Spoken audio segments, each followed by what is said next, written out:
નમસ્કાર. ધોરણ 6 વિષય સામાજિક વિજ્ઞાન અને એનો એકમ નંબર 8 જેનું નામ છે ભારત વર્ષની ભવ્યતા, જેના સ્વધનપોથી સોલ્યુશન માર્ગદર્શનમાં તમારું સ્વાગત છે. અહીંયા આપણે માર્ગદર્શન લઈશું. એમાં પ્રશ્ન નંબર 1 જોઈએ કે નીચે આપેલા દરેક પ્રશ્નના ઉત્તર માટે આપેલા વિકલ્પોમાંથી સાચો વિકલ્પ શોધીને લખો. બરાબર. તો નંબર 1 છે, હડપ્પા સંસ્કૃતિમાં નીચેનામાંથી શેના અવશેષો મળ્યા નથી? તો સી, સોનાના ઘરેણાં. નંબર 2, ગ્રામ ભોજકનું કામ શું નહોતું? પશુપાલન કરાવવું. જોઈએ નંબર 3. નંબર 3ની અંદર કીધું છે, મોટા જમીનદારો, નાના ખેડૂતો અને જમીન વિહોણા મજૂરો, એમાં ત્રણેય પ્રકારના લોકો ભારતના કયા ભાગમાં રહેતા હતા? દક્ષિણ ભારતમાં. લલિત કલામાં નીચેનામાંથી કોનો સમાવેશ થતો નથી? નૃત્ય. નાલંદા વિદ્યાપીઠ બાબતે કયું વિધાન યોગ્ય છે? તો કે ભાઈ સી, ફક્ત વિધાન 2 સાચું.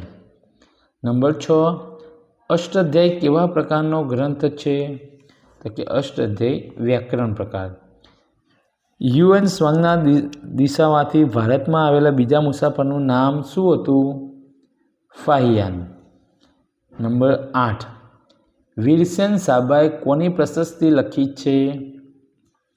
ચંદ્રગુપ્ત બીજો. મૂર્તિકલામાં ગાંધાર કલા શૈલી સિવાય બીજી કઈ શૈલી ઓળખાય છે? મથુરા. નંબર 10, નાગાર્જુન કઈ વિદ્યાપીઠ સાથે જોડાયેલા હતા? નાલંદા.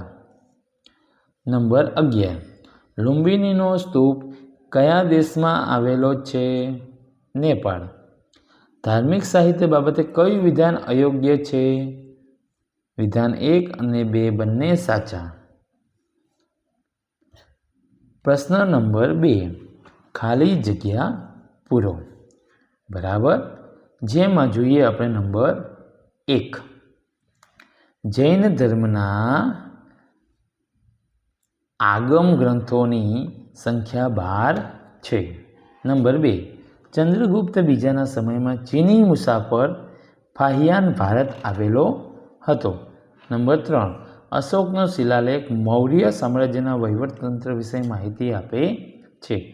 નંબર 4, બૌદ્ધ ગ્રંથોની પ્રસિદ્ધ તંજીર સંહિતા તિબ્બત ભાષામાં છે. નંબર 5, કાંસુ બનાવવાની ટેકનોલોજી હડપ્પીય સભ્યતાના લોકો જાણતા હતા. અને નંબર 6, સૌપ્રથમ સ્તૂપ નિર્માણ વજ્જીશંખ મહાજનપદમાં થયું. પ્રશ્ન નંબર 3, વિધાનો ખરા છે કે ખોટા તે જણાવો. જેમાં જોઈએ નંબર 1, સમુદ્રગુપ્તના રાજા રાણીના સિક્કાઓ મોટા પ્રમાણમાં મળી આવ્યા છે. ખોટું. ઓદંતપુરી વિદ્યાપીઠ બંગાળમાં આવેલી છે. સાચું. ગોમતેશ્વરની મૂર્તિ મદુરાઈમાં આવેલ છે. સાચું. ગ્રીક નાવિક ફાહિયાનના ભૂગોળ ગ્રંથમાં ભારતના બંદરની માહિતી મળે છે. ખોટું. લોથલમાંથી વખારના અવશેષ મળેલા છે. સાચું. નંબર 6, ગાંધાર અફઘાનિસ્તાનમાં આવેલું છે. તો ગાંધાર સાચું. વસ્ત્રના ઉપર દુપટ્ટા જેવા વસ્ત્રને અધિવાસ કહેવામાં આવતું. સાચું. મૌર્ય યુગની વિશે માહિતી વિદેશી ગ્રંથ ઇન્ડિકામાંથી મળે છે. સાચું. પારાની ભસ્મ બનાવી તેની દવા તરીકે ઉપયોગ કરવાની શરૂઆત કનિષ્કે કરી. ખોટું. સૌથી શ્રેષ્ઠ સિક્કા મૌર્યકાળમાં જોવા મળે છે. ખોટું. બરાબર. પ્રશ્ન નંબર 4, મને ઓળખો. જેમાં જોઈએ નંબર 1, મારા સિક્કા પર હું વીણાવદન કરતો કોતરાયેલો છું. સમુદ્રગુપ્ત. મને ભારતનો પ્રાચીન કાયદા ગ્રંથ ગણવામાં આવે છે. મનુસ્મૃતિ. નંબર 3, પ્રાચીન હિન્દુ સાહિત્યમાં અમારી સંસ્થા 4 છે. વેદો. મારી મૂર્તિકલાની શૈલીમાં સૌપ્રથમ બુદ્ધની મૂર્તિ બની મથુરા કલા. અને હું 3 સંગમમાં 1600 જેટલા લોક કવિઓએ રચેલ વીર કાવ્યોની રચનાનું સ્થળ શું? મદુરાઈ.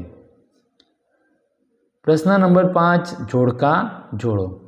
જોડકા જોડવામાં જોઈએ આપણે એનો બી સાથે જોઈન્ટ કરવાનો છે, તો આપણે આવી રીતે એને સીધા સામસામે એરા કરવાના નથી, પરંતુ આપણે અહીંયા ખાનામાં લખવાના છે. તો કૌટિલ્ય, તો કૌટિલ્યમાં શું આવશે? નંબર 3 અર્થશાસ્ત્ર. વેદ વ્યાસ, તો એમાં 6 જય સંહિતા. કાલિદાસ, તો નંબર 1 રઘુવંશમ. પાણીની, તો એમાં વ્યાકરણ. અને મેગેસ્થનીઝ, તેમાં આવશે ઇન્ડિકા. આગળ જોઈએ પ્રશ્ન નંબર 6. કીધું છે નીચેના પ્રશ્નોના જવાબ 1-2 વાક્યમાં લખો. જોઈએ આપણે તો નંબર 1, ભારતના બંદરોની માહિતી કયા ગ્રીક નાવિકના ગ્રંથોમાંથી મળે છે? ભારતના બંદરોની માહિતી ગ્રીક નાવિક ટોલેમીના ભૂગોળ વિષયક ગ્રંથોમાં જોવા મળે છે. નંબર 2, અષ્ટાધ્યાયી ગ્રંથ આશરે ઈસવીસન પૂર્વે 5મી સદીમાં એટલે કે લગભગ 2500 વર્ષ પહેલાં લખાયેલો છે. નંબર 3, મેઘદૂતમના લેખક કોણ છે? મેઘદૂતમના લેખક મહાકવિ કાલિદાસ છે. બૌદ્ધ ધર્મના નિયમોની માહિતી કયા રાજાના શિલાલેખો દ્વારા થાય છે? બૌદ્ધ ધર્મના નિયમોની માહિતી સમ્રાટ અશોકના શિલાલેખો દ્વારા મળે છે. બામિયાનની બુદ્ધ મૂર્તિ હાલમાં કયા દેશમાં આવેલી છે?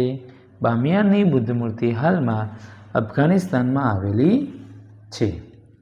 પ્રશ્ન નંબર 6, પુરુષપુરનું નામનું સ્થળ હાલ ક્યાં નામે ઓળખાય છે? પુરુષપુર નામનું સ્થળ હાલમાં પેશાવર નામે ઓળખાય છે. ભારતના સૌથી જૂના સિક્કા કયા છે? ભારતના સૌથી જૂના સિક્કા પંચમાર્ક સિક્કા છે. શ્રવણબેલગોળા કયા રાજ્યમાં આવેલું છે? શ્રવણબેલગોળા કર્ણાટકમાં આવેલું છે. પ્રશ્ન નંબર 9, પ્રવેશિકા શું છે? પ્રવેશિકા એટલે વિદ્યાપીઠમાં પ્રવેશ મેળવવા માટે લેવામાં આવતી પરીક્ષા. ગામડામાં કરવેરા ઉઘરાવવાનું કાર્ય કોણ કરતા હતા? ગામડામાં કરવેરા ઉઘરાવવાનું કાર્ય ગ્રામભોજક કરતા હતા. પ્રશ્ન નંબર 7, નીચેના પ્રશ્નોના જવાબ 3 કે 4 વાક્યમાં લખો. મોટા પ્રશ્નો જે હોય છે એના જવાબ તમારે આવી રીતે મોટા લખવાના, અને જ્યારે પણ લખો ત્યારે સ્વચ્છ અને સારા અક્ષર લખો. એ આપણું મહત્ત્વનું છે. અહીંયા તમને નમૂના રૂપ જે આપીએ છીએ તો એકદમ સ્પષ્ટ મોટા અને સારા અક્ષરે લખીએ છીએ. બરાબર. જોઈએ પ્રશ્ન નંબર 2. નંબર 2ની અંદર કીધું છે કલાના કેટલા પ્રકાર છે? કયા કયા? સમાવેશ થતી કલાના નામ જણાવો. તો કલાના કેટલા પ્રકાર છે? તો કે ભાઈ કલાના 2 પ્રકાર છે, લલિત કલા, નિદર્શન કલા. ત્યાર પછી આપણે લલિત કલા વિશે લખી શકીએ અને નિદર્શન કલા વિશે લખી શકીએ. બરાબર. આગળ જોઈએ પ્રશ્ન નંબર 3. એમાં જ પ્રશ્ન નંબર 3ની અંદર કીધું છે કે ધર્મેન્દ્ર સાહિત્યમાં સમાવેશ થતી કૃતિઓ કઈ કઈ? તો એના અંદર આપણે ધર્મેન્દ્ર કૃતિઓમાં સમાવેશ થાય એ કૃતિઓનું નામ અહીંયા નોંધવામાં આવ્યા છે. જેમાં કાવ્યો, નાટકો, પ્રશસ્તિઓ, વ્યાકરણ ગ્રંથો અને સ્મૃતિઓનો સમાવેશ થાય છે. જેમાં ઘણી બધી મનુસ્મૃતિ, યાજ્ઞવલ્ક્ય સ્મૃતિ, નારદ સ્મૃતિ જેવા ગ્રંથો અગત્યના છે. આ બધાનો તમે એની અંદર નોંધ કરી શકો છો. ત્યાર પછી આવે પ્રશ્ન નંબર 4, જેમાં કીધું છે કે પ્રાચીન ભારતના ગ્રામીણ જીવન અને નગર જીવનની વિશેષતા જણાવો. અહીંયા આપણે પ્રાચીન સમયની અંદર જે ભારતનું જીવન હતું એ ગામડાનું અને નગરનું જે જીવન હતું એની વિશેષતા તમારે દર્શાવવાની છે. અહીંયા તમને નમૂના રૂપ આપી તમે સારા અક્ષરે પાકું કરી અને ત્યાર પછી તમારા બુકમાંથી જોઈ અને નોંધી અને પછી લખવાનું છે. નંબર 5, ભારતમાં આવેલા વિદેશી મુસાફરો વિશે ટૂંકમાં જણાવો. હંમેશા જ્યારે 3-4 વાક્યમાં હોય તો તમારે યાદ રાખવાનું કે આવા પ્રશ્નો તમારી પરીક્ષામાં હોય છે જે તમને 3 માર્ક્સના ઓછામાં ઓછા હોય છે, 2 માર્ક્સના હોય છે. તો આ પ્રશ્નો આપણે પાકા કરી નાખવાના છે જેથી તમે તમારી સ્વધ્યન પોથીની અંદર સરસ અક્ષરે, સારા અક્ષરે મોઢે લખી શકો અને આ માર્ગદર્શન પૂર્ણ છે. કદાચ તમને કોઈ શંકા જતી હોય તો આપણી બુકમાંથી પણ આપણે નોંધી અને સરસ પાકું કરી લખી શકાય છે. જોઈએ પ્રશ્ન નંબર 8. નીચે આપેલ ધર્મ સાહિત્યના નામોની તેના ધર્મ મુજબ કોષ્ટકમાં વર્ગીકરણ કરો. એટલે કે અહીંયા આપણને જે આપેલા છે એનું આપણે અહીંયા વર્ગીકરણ કરી અને અહીંયા નીચે નોંધવાનું છે. બરાબર. તો જોઈ લઈએ. અહીંયા કીધું છે કયા કયા ગ્રંથ ધર્મની વાત કરી છે, તો કે ભાઈ હિન્દુ, જૈન અને બૌદ્ધ. તો એમાં જોઈએ આપણે તો હિન્દુમાં કયા કયા હોય તો ઉપર જે આપેલા છે એમાંથી જ આપણે અહીંયા વર્ગીકરણ કરી અને નોંધ કરવાની છે. જેમાં ઋગ્વેદ, સામવેદ, યજુર્વેદ, અથર્વવેદ, શતપથ બ્રાહ્મણ, ગોપથ બ્રાહ્મણ, માંડુક્ય, મહાભારત, રામાયણ, ગરુડ પુરાણ, વાયુ પુરાણ, મત્સ્ય પુરાણ અને બૌદ્ધ બૃહદ કથા. એવી જ રીતે જૈનમાં લખવાનું છે અને એવી જ રીતે બૌદ્ધના ગ્રંથોમાં જે છે એ અહીંયા લખવાના છે. બરાબર. અહીંયા આપણો એક પ્રવૃત્તિ કરવાની છે, એ પ્રવૃત્તિ પૂર્ણ કરવાની શિક્ષકની મદદથી. તો અહીંયા આપણું આ એકમનું સ્વઅધ્યયન પોથી સોલ્યુશન માર્ગદર્શન પૂર્ણ થાય છે. આવા જ માર્ગદર્શનપૂર્ણ વિડીયો મેળવવા માટે અને અમારી સાથે જોડાયેલા રહેવા માટે અમારી ચેનલને આજે જ સબસ્ક્રાઈબ કરો. આવજો.